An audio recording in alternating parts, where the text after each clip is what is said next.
Hi, Jason Tushman back here with more best practices on patient acquisition.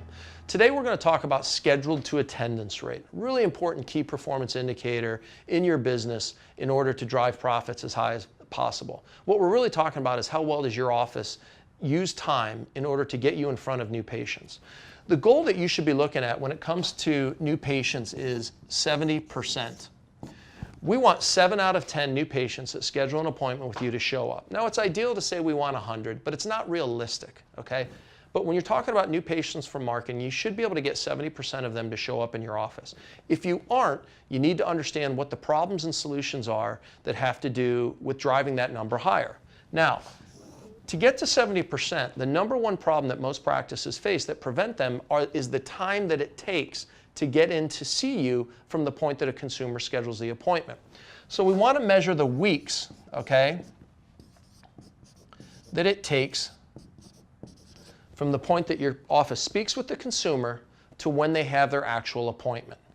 Now, the challenge here is when you get into week 3, okay? Week 3 is bad, all right? If you can keep people from within week 1 to week 2 of seeing you, you can stay at a 70% ratio. But if you start to go past week 2, you're going to dip below 70% and could go as low as 50% no-show rate or cancel rate. And that becomes a real problem in running your business effectively. So make sure that you're measuring the amount of weeks, or essentially business days, that it takes to get in to see you. You want to keep it less than 2 weeks or less than 10 business days. Now, what are the solutions available to you to help drive this number as short as possible to get to 70%? The first one is, what are the number of hours that you have available each week to do a consult? Most practices that are at the 70% are somewhere between 15 and 20 at a minimum hours available to see new patient appointments. This is really important to be in that range because you're creating availability on not just an individual day basis, but multiple days when you get to 15 and 20. So you want to have hours and days. Again, we want to see you somewhere around 15 to 20 minimum, ideally more than 20, okay? But that's your benchmark right there. Second thing you're going to look at is, in order to drive that, is if we know that 30% of the people aren't going to show up, let's overbook, okay?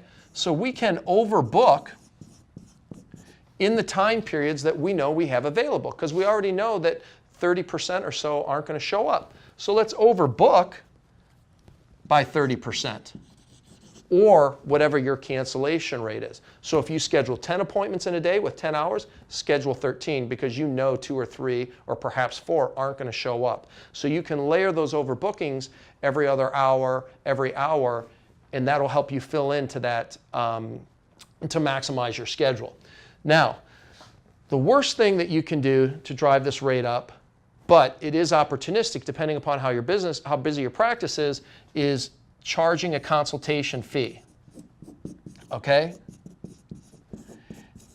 If you're booked out months in advance and you're maximizing the number of hours you have available to you, a consultation fee makes sense.